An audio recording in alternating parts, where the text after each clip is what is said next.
Bienvenue dans la suite de notre podcast sur la constance. Dans l'épisode précédent, nous avons vu l'importance de commencer petit, mais de commencer chaque jour. Aujourd'hui, nous poursuivons notre réflexion avec un point essentiel pour tenir sur la durée. Petit 2, créer des habitudes, pas des obligations. L'une des plus grandes erreurs que l'on fait quand on veut être constant, c'est de tout transformer en devoir.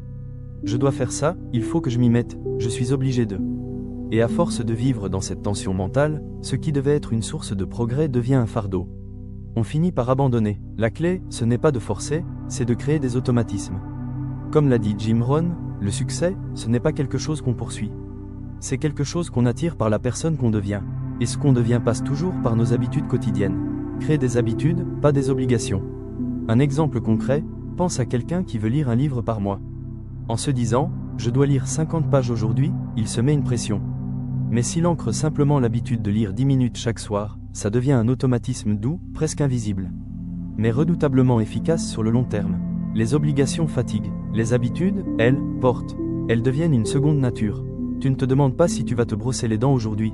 Tu le fais, naturellement. C'est exactement ce que tu dois construire dans les autres domaines de ta vie. Comment faire? Commence par une petite action quotidienne que tu peux répéter sans effort. Laisse cette action s'ancrer pendant 21 à 30 jours sans chercher la perfection. Ne saute pas 2 jours de suite, même si tu rates une fois. Ne cherche pas la performance, cherche la présence. Ton cerveau adore la répétition. Ce que tu répètes devient ton identité. Et ce que tu fais chaque jour façonne ce que tu vis demain. Petit 3, le rituel comme point d'ancrage. Dans un monde où tout va vite, où les distractions sont nombreuses et où nos emplois du temps sont souvent bousculés, le rituel devient une forme de stabilité intérieure. C'est une manière de dire à ton cerveau, voici un moment réservé, sacré, que rien ne vient déranger. Un rituel, ce n'est pas une simple habitude mécanique. C'est une pratique intentionnelle, répétée à une heure ou dans un contexte précis, qui sert de repère. Prenons un exemple concret. Une personne qui veut écrire un livre mais qui n'arrive pas à trouver le temps, peut créer un rituel d'écriture tous les matins à 6h30, avec une tasse de café, une lumière tamisée et une musique instrumentale douce. Ce rituel devient peu à peu un signal de passage. Dès que ces éléments sont réunis, l'esprit sait qu'il est temps de se concentrer. Il n'a plus à lutter contre la résistance intérieure. Jim Rohn disait, la discipline est le pont entre les objectifs et leur réalisation. Et les rituels sont les piliers de cette discipline. Tu veux lire davantage? Instaure un rituel de lecture avant de dormir. Tu veux faire du sport? Crée un rituel de mise en condition avant chaque séance. Tu veux prier, méditer ou réfléchir à tes objectifs? Définis un moment calme, toujours le même, qui deviendra ton sanctuaire quotidien. Ce sont ces rituels qui transforment la volonté en régularité et la régularité en transformation. Le rituel agit comme une balise intérieure. Il réduit les décisions à prendre. Il préserve ton énergie mentale. Il donne de la profondeur à tes actions les plus simples.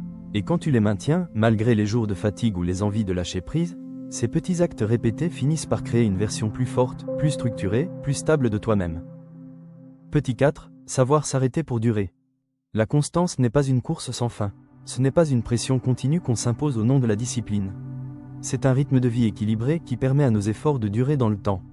Et pour durer, il faut aussi savoir s'arrêter. Cela peut sembler contradictoire, on parle de constance, et maintenant on évoque des pauses. Mais voici une vérité souvent négligée, ceux qui ne s'arrêtent jamais finissent par s'arrêter brutalement. Par épuisement, par perte de sens ou par saturation mentale. Comme le dit Jim Rohn, prends soin de ton corps. C'est le seul endroit où tu es obligé de vivre. Savoir s'arrêter, c'est écouter ses limites pour mieux les dépasser plus tard. Prenons l'exemple d'un jeune sportif motivé. Il s'entraîne tous les jours sans pause, pensant que c'est ainsi qu'il deviendra meilleur rapidement. Mais au bout de 2 mois, douleurs chroniques, fatigue extrême et perte de motivation apparaissent. Pourquoi? Parce qu'il a oublié une règle essentielle, le repos fait partie de l'entraînement. Les muscles se reconstruisent pendant le repos. L'esprit récupère dans le silence. Le surentraînement a détruit ce que la constance aurait pu bâtir. S'il avait planifié des jours de repos actifs, marche, étirement, méditation, il aurait progressé durablement. Autre situation, une entrepreneur qui démarre sa marque artisanale. Elle travaille 14 heures par jour, 7 jours sur 7. Elle repousse les pauses, néglige ses relations, ignore sa fatigue. Mais après quelques mois, elle est en burn-out et son projet commence à la dégoûter. Elle pensait que s'arrêter, c'était perdre du temps. En réalité, ne jamais s'arrêter la conduite à tout perdre. Ce qu'il faut retenir.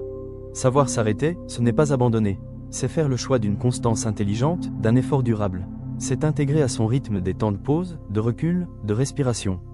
C'est dire, je suis en chemin, mais je me respecte assez pour ne pas me briser. La constance ne s'évalue pas en jours consécutifs sans interruption, mais en capacité à garder un cap sur des semaines, des mois, des années. En restant entier, lucide et connecté à son énergie intérieure. Grand 3, créer un environnement favorable.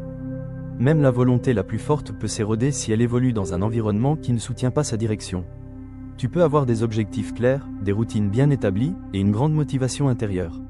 Mais si ton environnement te tire constamment vers le bas, tu vas finir par ralentir ou abandonner. Jim Rohn disait « Vous êtes la moyenne des 5 personnes que vous fréquentez le plus ». Cela vaut aussi pour les lieux, les objets, les sons, les habitudes et même les notifications de ton téléphone. La constance est une flamme fragile, elle a besoin d'air pur, de protection et d'un climat propice pour grandir. Petit 1, fréquente des personnes qui vivent déjà la discipline. Fréquenter des personnes constantes, sérieuses, engagées dans leur progression, va te tirer vers le haut, presque sans effort. Il ne s'agit pas de chercher des amis parfaits, mais de t'entourer de modèles vivants, d'inspirations actives. Tu veux devenir régulier dans ton sport? Entoure-toi de sportifs. Tu veux écrire chaque semaine? Rejoins un groupe d'écrivains réguliers. Tu veux rester aligné spirituellement? Participe à une communauté engagée. La constance est contagieuse, tout comme le laxisme. On sous-estime souvent la puissance de l'entourage. Pourtant, la constance ne naît pas dans le vide. Elle pousse comme une plante, dans un terreau humain, nos relations, nos conversations, nos fréquentations. Pourquoi c'est si important? L'humain est un être d'imitation. Ce n'est pas une faiblesse, c'est une réalité neurologique. Nous captons les comportements, les attitudes, l'énergie, même les silences de ceux que nous côtoyons le plus. Si tu es constamment entouré de personnes qui se plaignent, remettent tout à plus tard, évitent l'effort, préfèrent le confort à l'engagement, alors ta constance s'érodera, doucement, sans même que tu t'en rendes compte. Imagine que tu veuilles te mettre sérieusement au sport. Tu as 2 choix. Soit tu t'inscris dans une salle avec des amis qui viennent 1 fois par mois, soit tu rejoins un petit groupe de personnes qui s'entraînent 3 fois par semaine, sans excuse. Lequel des 2 groupes va t'encourager naturellement à garder le rythme? Pas besoin de discours, ni de motivation artificielle. Leur simple présence te pousse à te lever, à bouger, à suivre. C'est ça, le pouvoir de l'environnement humain. Exemple 2, le cercle de croissance personnelle. Tu veux devenir plus discipliné dans ta vie pro, écrire un livre, lancer ton activité? Tu peux, soit t'entourer d'amis sympas, mais qui passent leur temps sur Netflix et les réseaux. Soit intégrer un petit groupe WhatsApp, Discord ou en présentiel, avec des gens qui bossent chaque semaine, partagent leurs avancées et restent concentrés.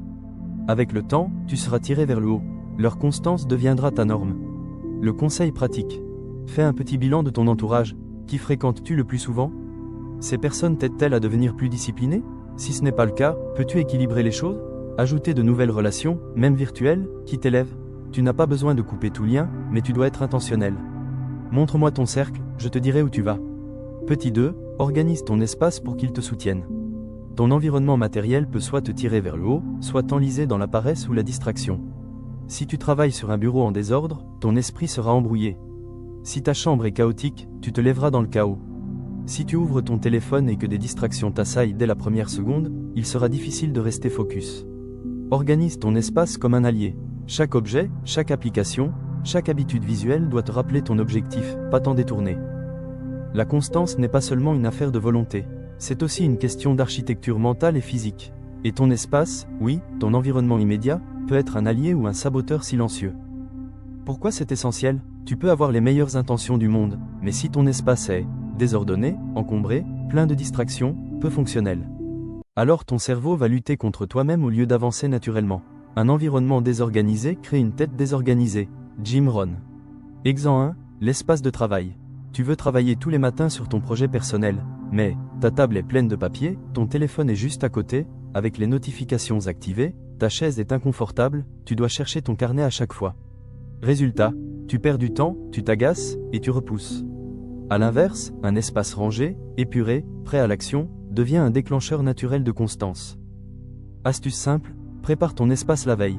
Que ce soit pour écrire, prier, étudier ou faire du sport, que tout soit à sa place. Quand tu te réveilles, tu n'as plus qu'à commencer. Tu enlèves ainsi la friction entre toi et l'action. Ton espace, ce n'est pas que physique. C'est aussi digital. Tu veux te concentrer, mais ton bureau d'ordinateur est rempli d'icônes inutiles. Tu ouvres Chrome et Instagram t'aspire dans un vortex. Organise ton espace numérique comme un outil de constance. Supprime les applis qui te distraient, utilise des extensions pour bloquer les sites parasites, crée des raccourcis vers les fichiers ou projets importants, désactive les notifications non urgentes. En faisant ça, tu crées un environnement où le bon comportement devient le plus facile. Le conseil pratique. Prends aujourd'hui 30 minutes pour organiser un espace dans ta vie. Ton bureau, Ta chambre, ton téléphone, ou ton coin de prière, méditation, écriture. Pose-toi cette question. Est-ce que cet espace me pousse vers la constance, ou m'en détourne-t-il? Dans cet épisode, nous avons découvert que la constance ne dépend pas uniquement de notre volonté, mais aussi de l'environnement que nous construisons autour de nous. Petit 1, nous avons vu l'importance de fréquenter des personnes disciplinées.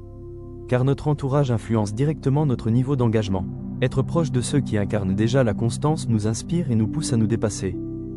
Comme le disait Jim Rohn, tu es la moyenne des 5 personnes que tu fréquentes le plus. Et j'ajouterais, tu es aussi la somme des espaces que tu fréquentes le plus. Dans la suite de ce podcast, nous poursuivrons avec le petit 3. Rends visible ton engagement, un principe puissant pour renforcer ton alignement et ta persévérance au quotidien. Alors si tu veux continuer à construire une vie stable, cohérente et pleine de résultats, abonne-toi dès maintenant à notre chaîne pour ne rien manquer. Et rejoins-nous dans l'épisode suivant pour aller encore plus loin dans ton voyage vers la constance. À très bientôt pour la suite.